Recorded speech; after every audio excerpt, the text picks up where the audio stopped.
Hey ladies, welcome back to the show. I'm your host, Trisha Stefankowitz, registered dietitian nutritionist. Today, I want to spend time talking about this idea of collagen. I feel like all over the TV, you're going to see different things in the supermarket, advertised everywhere, these collagen supplements. So I wanted to spend a little bit of time today really talking about if it's something that's necessary, that it's worth spending your money on. So listen in and we can really talk about that. We're going to talk about kind of what collagen does in our body. We're going to talk about what happens to collagen as we age, the pros and cons of collagen supplementation, and then seeing if there's a way that you can make sure that you get collagen in your food items if you feel like a supplement isn't something for you. So listen in. All right, so when we talk about collagen, right, most people see it and you're kind of like, what does it do? Is it something that I should be taking because it's everywhere? So what I don't know that most people know, and it took me digging too. So again, I was kind of like, all right, for my own self, trying to figure out if I needed to take collagen supplement, kind of looking a little bit more into the research. So what we know is that most people are taking collagen, right? Taking it as a supplement, but we don't actually know what it does in your body. So this is what we're going to talk about today. Well, we have collagen already in our body. And what collagen is it's found in, it's protein that's found in your body. Places where it's found in your body would be things like your bones and your tendons and your cartilage and your joints. And also it helps give structure around your muscles that might be protecting your vital organs. What most people, I think, take collagen supplement for is also for improvement in their skin and their hair and their nails is what most people will take it for. Collagen is produced in your body, and it is also found in the foods that you eat. Typically, they tend to be foods that are higher in protein. And collagen is also found in collagen supplements. Again, what you see on the market. So what does collagen do? Why do we need it in our body? Well, collagen has been associated with denser and stronger bones, right? Who doesn't want that? We have seen some research to say that collagen supplementation increases muscle mass in those who do strength training. There has been association with nail and hair growth. And then also there are some small studies that suggest that there could be a decrease in osteoarthritis pain, specifically knee pain. As we age, we start to lose collagen. And the collagen production that we have, it slows down. And so it becomes harder to make more. So we have collagen in our body. We get collagen from the foods that we eat. And as we age, we may need more collagen because we start to lose the ability to produce as much as we did previously. You'll typically see people using collagen by something that you consume. So it's usually collagen supplementation in the form of either food that you eat. It could be in, I feel like a lot of the ones that they sell in the market are in a powder form, but I believe they also have a pill form, like a capsule form too. Or you can also see it in terms of skincare products. So you'll see it in collagen supplementation, and then you'll also see it in creams, like skin creams and moisturizers that have collagen in them. It's usually one of the things that's touted on the label. So other factors that may slow down or minimize collagen production would be, and why you may need to either eat more in your food or to do a supplementation, would be the following. So if you're someone who smokes, we know that smoking has the research supports the idea that perhaps smoking is a way that you minimize collagen production, or maybe you're slowing it down. Also, we've seen that very high sugar processed food diets also may lead to a decrease in collagen production, because My thought, and I don't know if this is any evidence based, but if you're eating foods like that, then, and it's, again, this isn't like that you eat it sometimes, it's that your diet is heavily in processed foods and very high sugar, that there may be some inflammation, and maybe you're also not being able to get enough of the things that are going to help produce collagen or maintain the collagen that you have already in your body. We know people that are frequently and excessive being the key word, exposed to the sun, that may also slow down our collagen production, which is probably why that whole skin association, why they're putting collagen in moisturizers and skin cream products to begin with. And we'll talk a little bit more about one of the benefits of collagen in the skin in a minute. We also know that patients or people who have frequent and excessive alcohol intake may be at risk for decreasing or minimizing collagen production. One of the most places where collagen production is studied is in a hospital setting. So typically this tends to be wounds and burns, and it's very successful. Typically patients that have wounds, either diabetic wounds or burns or any kind of wound really, we know that there's an association between collagen and protein intake that is able to help heal those wounds or burns quicker. So collagen is something that we do think about, and there is some research to support that, more so than some of the other research. Some of the pros and cons of actually taking a collagen supplement would be, let's do the pros first. So the pros, starting with our skin. So what collagen, when you're taking it from food and what it does in our body, is that it helps with the elasticity of our skin. So that's basically like how well our skin bounces back after being stretched. And why this is important, especially if you're over 40, is that collagen has been associated with improving things like dry skin, wrinkles, sagging, and hydration.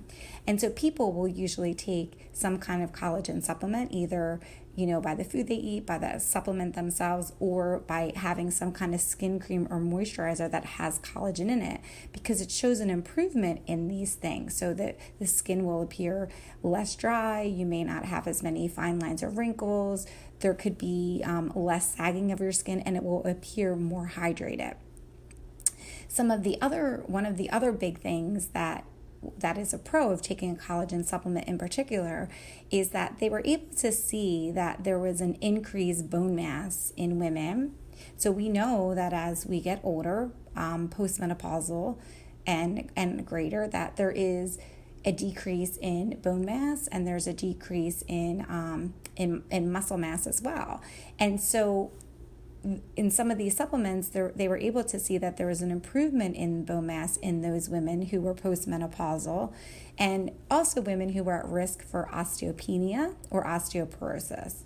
Reminder that osteopenia is the step before full-blown osteoporosis. So that's the pros of a collagen supplement, that there was some kind of improvement physically in skin, and then also strength-wise in terms of your bone strength, and in people who are most at risk for having a decrease in bone strength and more at risk after menopause because of the hormone imbalance to have any falls or anything like that. That happens with menopause, and it happens with postmenopause too. But some of the cons on the research on collagen supplements are as follows. Well, the big thing is that there's not a lot of research. Most of the research that is done is going to be, again, it's going to be like in that critical care hospital setting where there might be an improvement in burns and wounds, but that's really it. The studies that they've done are typically really small studies, and some of the studies, or the majority of the studies, are done by skincare product are funded by skincare manufacturers. So remember, like when it comes to any of these oral supplements, or it's not an oral supplement, but it's really like an over-the-counter or like something that is going to be like an over-the-counter, something like a collagen supplement, remember, they're not regulated by the FDA. And a lot of times they don't do studies on things like this unless there's going to be a return on their investment. And so for skincare companies, there's probably more of a return on their investment because they can say, hey, look, try my product that has collagen in it, and look, it's gonna decrease wrinkles. Well, who's not going to fall for that, right? So skincare products are more invested in doing some of these studies and the manufacturers that produce them. Another con is that it's not like a one size fits all. So I think you all know, like we talk about this on here all the time, that nothing is a one size fits all. And this is the same with a collagen supplement. So essentially the benefit of taking the collagen supplement really differs according to the dosage, so how much of the collagen supplement you're going to take, and the amount of time that you take it. So in a lot of these smaller studies, the dosage of collagen supplement is either like 2.5 to 15 grams. So, that's the big thing. Your benefit is probably going to be greater, taking more so, but you may not need that benefit unless you're having like a longer result. So for instance, what they saw is that I previously just talked about bone mass, right? That there was an improvement in bone mass. Well, those people that had that improvement were taking more, probably a little bit more than 2.5. They're probably taking anywhere from 2.5 to 5 grams of the collagen. And I think really the benefit was seen in between like 5 and 15 grams of collagen supplementation a day. That's where they saw the real like improvement in bone mass and muscle mass. But the variety of time that these people that showed improvement had to take collagen supplementation was pretty long time. So was somewhere between like a year. Whereas the people who may have had a benefit from their skin was a smaller dose, maybe like 2.5 grams, and they didn't have to take it as long. They took it for about 2 months. So most of these products, especially with collagen supplementation, it's not like you're going to see an improvement like, oh, I took it for a week and I see like improvements in my skin. It's probably going to be something that you are doing for a prolonged period of time. So maybe you're taking it for 2 months, maybe you're taking it for a year, but you're going to see the results the more that you take it. And the results will differ according to what is happening to you. And again, it's not, there's no like research to say 100% that it's going to help in those. It's just these small studies. And remembering that collagen supplement is still an over-the-counter supplement. It's not regulated by the FDA. And although they deem collagen supplements safe, they may have other ingredients that are in it. So remember, anything that's not regulated by the FDA, we really don't know the amount of collagen that's in it. We don't know any byproducts that could be in it. And some of those byproducts in particular can interact or interfere with other medications or things that you're taking. So if you're somebody who is pregnant or breastfeeding, or you're going to be a little bit more at risk because you don't have any research to support it. Although again, it seems that collagen supplementation is safe. It's just that if it's associated with anything, on the label, then perhaps it could have some other things in there just to kind of pay attention to, that you want to just make sure it doesn't interfere with any of your medications. And that's true with any product that isn't FDA approved. Anything that you're taking over the counter, and it could seem so innocent, just remember to tell your doctor when you go to the doctor, because it could have some kind of interference with your medication. So a lot of times I think that people will take fish oil supplements, right? So fish oil supplements are something that like a lot of people take because it's good for their heart. But you have to remember to let your doctor know that you're taking that, because it could interfere with any other medications that you're taking that may put you at risk for bleeding. So that's just an example of something over the counter that you want to just make sure you tell your doctor about, or your pharmacist when you pick up your medication. Although I never really talk to the pharmacist. I would probably tell my doctor.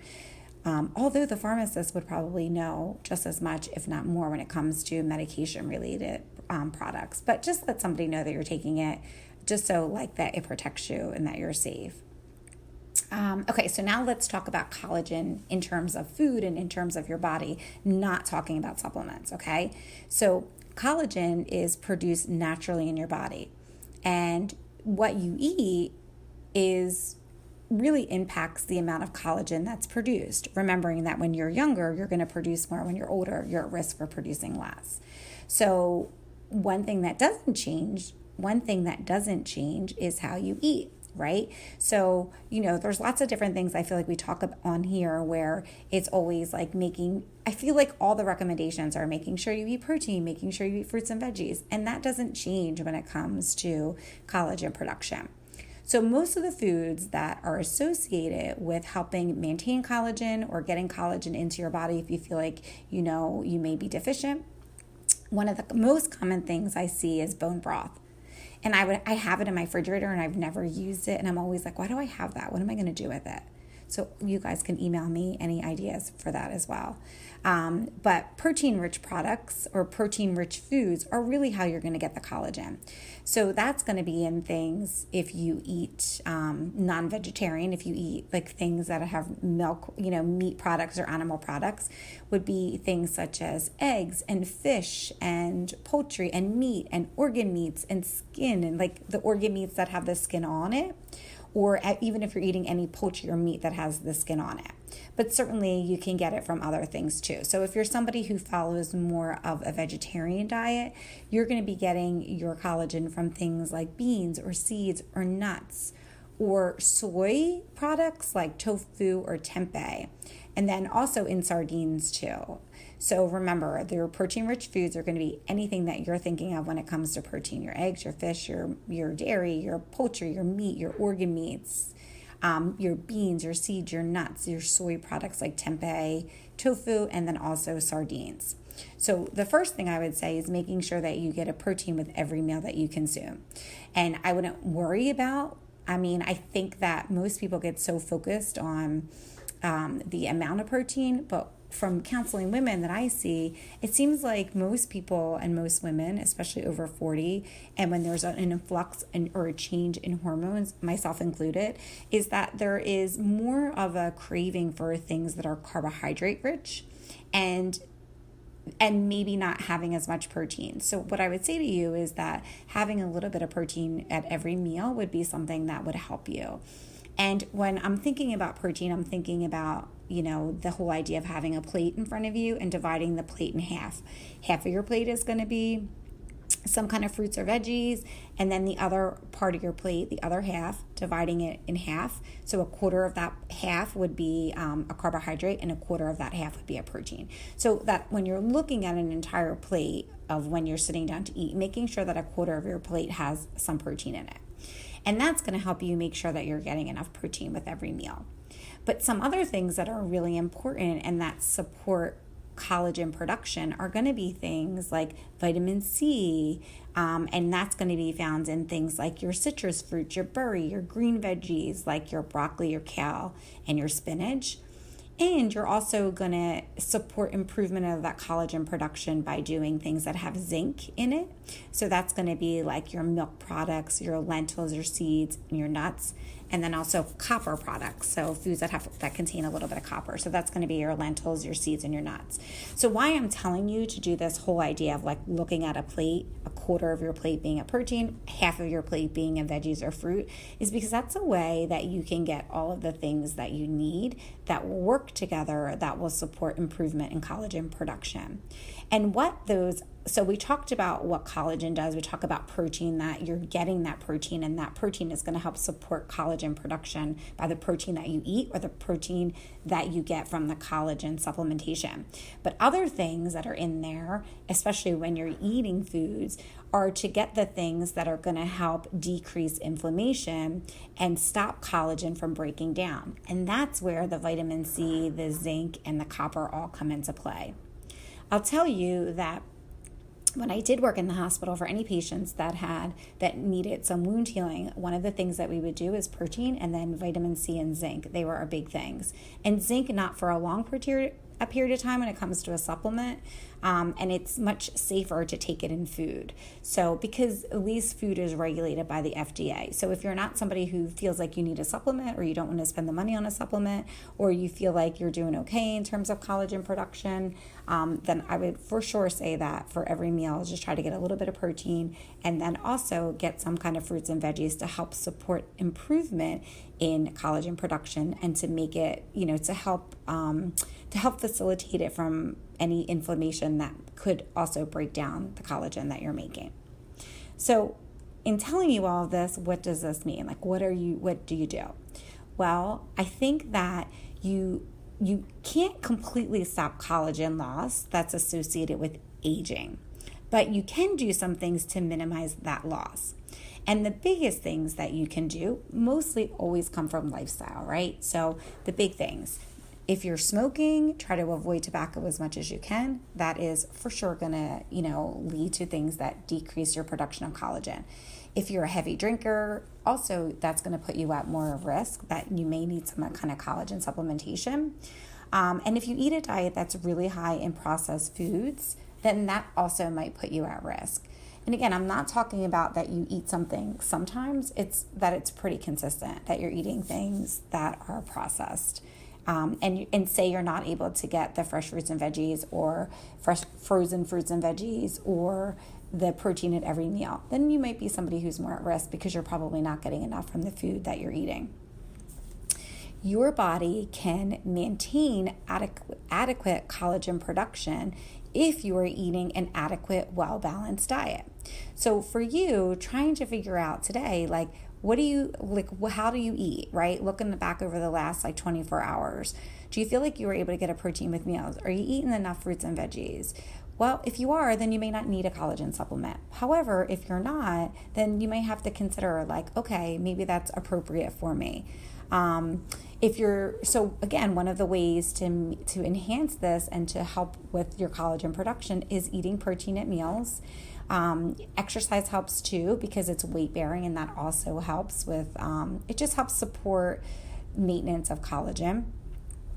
You can do a collagen supplement if you think it will benefit you. And again, typically collagen supplementation is in a powder form. That's the most common, but it also comes in a pill or liquid form. Most people that do a collagen supplement will add it to hot beverages like coffee and tea, and then other people will add it to smoothies as a way to get a little bit more protein in there too. So for me, I go through jags of taking a collagen supplement and times that I'm not taking it. So I don't know if you guys are like that too, if you take it. I'm not sure if I ever really benefit from it because I don't do it consistently enough. So I have osteoarthritis in my hip. There's no research to support that it works, but I do get in these jags where I'm like, if I'm having a lot of pain in my hip, or I feel like I'm not eating that great, then I do some collagen supplementation. And I'll probably continue to do some research on that. So if you have any questions, you can just email me, and I'll give you my email is info@triciard.com. And so, but the dosage, remembering in collagen supplement for you, really depends on why it is that you feel like you need to take a collagen supplement. If you're somebody who, if you're somebody who is trying to show an improvement in your skin, then you may only need a little bit of collagen. You may only need that 2.5 gram dose taken for 2 months. That's where it seems like there has been small evidence to suggest it works. If you're somebody who's really trying to work on bone strength, then that might be something that you take a little bit more. Maybe you take 5 and you take that for a longer period of time. And so I think really remembering that, you can also get collagen from food too. It doesn't have to just be from a supplement.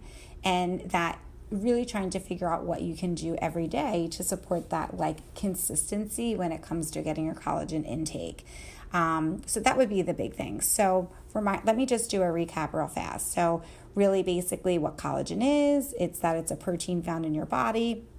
You make collagen. Collagen comes from supplements, collagen supplements. It comes with moisturizers and skin creams that have it, and it also comes from food. And knowing that the dosage that you take, if you decide to do a collagen supplement, depends on what it is you're trying to achieve. You may need a smaller dosage if you're doing something related to your skin. You may need a higher dosage for a longer period of time, like 5 grams over over like a year period. That's where the studies show that might have some improvement in your bone strength. But again, that's not going to be something that you see. It's probably going to be something that you feel. Maybe you feel stronger. The study showed the most benefit was if you did some weight bearing exercises with it. So if you did some walking, if you did some strength training, that seems to be where the biggest benefit was. Knowing that you can also have some cross-contamination or some other ingredients in your collagen product that may interfere with some of the medications that you take. It has not been studied in pregnant or breastfeeding women. So just talk to your doctor if you are taking collagen supplement. And then also, reminding you that collagen is found in food. And the best way to do that is to eat foods that have protein in them at every meal, breakfast, lunch, and dinner. And then having a fruit or veggie at every meal too will help with decreasing collagen production. So in summary, if you are somebody who, smokes a lot or is a heavy drinker, eats a diet in high processed foods, collagen supplement may be for you.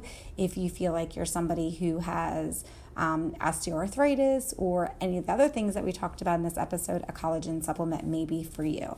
I'm going to explore a little bit about collagen supplement, and I may start to take it again and dump a little bit in my tea, so maybe that works for you too. So in summary, if you are somebody who has excessive sun exposure, you drink alcohol often, you smoke, or you have a really a diet imbalance that's pretty frequently, you may benefit from collagen supplement.